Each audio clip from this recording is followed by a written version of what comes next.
Good morning guys. 2026 जनवरी चालू हो चुका है और अगर हम इक्विटी मार्केट की बात करें तो इक्विटी मार्केट में थोड़ी गिरावट वापस से देखने को मिली है। 2025 जो साल था उसमें रिटर्न नहीं बने हैं, मार्केट वहीं का वहीं था और 2026 में उम्मीद थी कि मार्केट थोड़ा ग्रो करेगा, बट मार्केट फिर से नीचे है। तो इस वीडियो के अंदर मैं आपसे आज बात करने वाला हूँ कि मार्केट क्यों नीचे है, किस कारण से गिरावट है। अगर इस गिरावट को आप देखें, जो कल सेंसेक्स नीचे गया है, आज भी सेंसेक्स नीचे है, पिछले वीक भी नीचे था, तो जो सबसे इम्पोर्टेंट कारण है इस मार्केट का नीचे जाने का, सबसे पहला कारण है एफआईआई की बिक्री। जो फॉरेन इन्वेस्टर्स होते हैं वो माल बेच रहे हैं। वो माल क्यों बेच रहे हैं इंडियन इक्विटी मार्केट से? ऐसा नहीं है वो सिर्फ भारत से माल बेच रहे हैं, ग्लोबली सेलिंग हो रही है कहीं ना कहीं।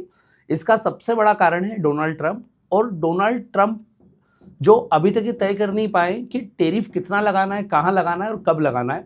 वो रोज नए नए टेरिफ को लेके घोषणाएं करे जा रहे हैं। और कहीं ना कहीं अभी जो एक ग्रीनलैंड का मुद्दा उठा था, जिसके अंदर उन्होंने बोला कि अगर यूरोपियन कंट्री ग्रीनलैंड के फेवर में अमेरिका के साथ नहीं आएंगी तो वो यूरोपियन कंट्री के ऊपर भी टेरिफ लगाना चालू कर देंगे।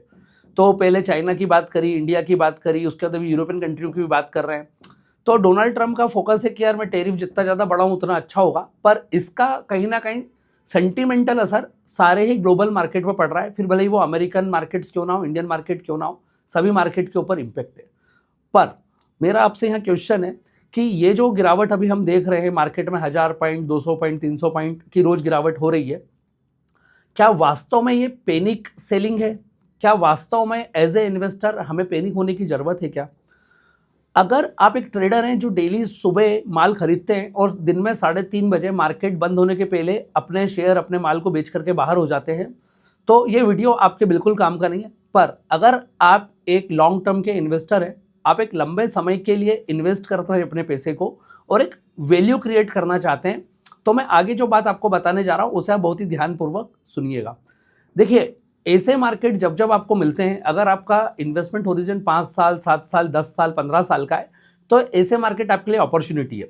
डोनाल्ड ट्रंप जो भी हरकतें अभी कर रहे हैं, ये कहीं ना कहीं हमें अपॉर्चुनिटी दे रहे हैं। क्यों? क्योंकि देखा जाए तो इस समय सारी एसेट क्लास महंगी है। अगर हम बात करें गोल्ड की, सिल्वर की, प्रॉपर्टी की, तो यहाँ सब दूर काफ़ी रेट बढ़ चुके हैं। सिल्वर ऑलमोस्ट 3 लाख को क्रॉस कर गया है, गोल्ड ऑलमोस्ट 1.5 लाख के आसपास आ चुका है। तो कोई भी समझदार इन्वेस्टर इतने बड़े हुए भाव पे गोल्ड सिल्वर की बाइंग नहीं करेगा। पर अगर हम इक्विटी की बात करें तो इक्विटी मार्केट के अंदर ये जो गिरावट है, ये डिस्काउंट है, ये गोल्ड और सिल्वर के ठीक अपोजिट जा रहा है।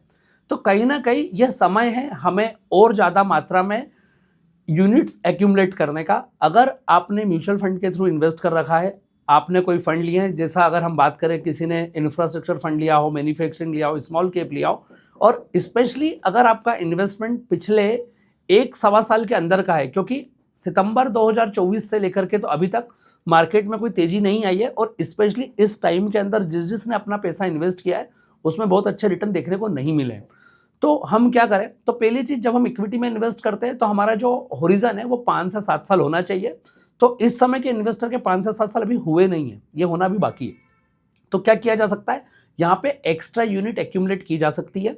अगर मान लीजिए एग्जांपल, आपने किसी स्मॉल कैप फंड में पैसा लगाया है, तो मैं ये शर्तिया बोल सकता हूँ कि अभी स्मॉल कैप की जो यूनिट्स हैं वो लोअर रेट पे अवेलेबल है, तो आपको ज़्यादा क्वांटिटी में उसे बाय करके रखना चाहिए। क्योंकि जैसे ही ये ग्लोबल कंडीशन सुधरेंगी वैसे ही मार्केट अपने आप अच्छा करने लगेगा। क्योंकि इंडियन इकोनॉमी के अंदर कोई प्रॉब्लम नहीं है। 1 फरवरी के आसपास हमारा बजट आने वाला है, तो नई घोषणाएं उसमें होंगी। सितंबर के अंदर जीएसटी के अंदर रिफॉर्म किए गए थे, जिसके रिजल्ट अभी आपको देखने को मिलेंगे, जो कंपनियों को बेनिफिट है। और मार्च खत्म होने के बाद कंपनियों के ईयरली रिजल्ट आएंगे, जो मेरा मानना है काफ़ी अच्छे हो सकते हैं। तो कहीं ना कहीं ग्लोबल क्राइसिस के कारण होने वाली गिरावट आपके लिए अपॉर्चुनिटी है, तो हमें यहाँ पे एडिशनल बाइंग करना चाहिए। अगर आपने एग्जाम्पल के लिए किसी फंड में 1 लाख रुपए डाले हैं, तो मेरा मानना है कि आपको यहाँ पे उसमें एटलीस्ट 10% का और इन्वेस्टमेंट करके उस यूनिट को एक्यूमुलेट कर लेना चाहिए अपने पास में, जिससे कि जब मार्केट बढ़े तो आपको प्रॉफिट ज़्यादा देखने को मिले। इसमें आप अपने कंसल्टेंट की सलाह ले सकते हैं, उनसे एक बार बात कर सकते हैं कि कैसे किया जा सकता है।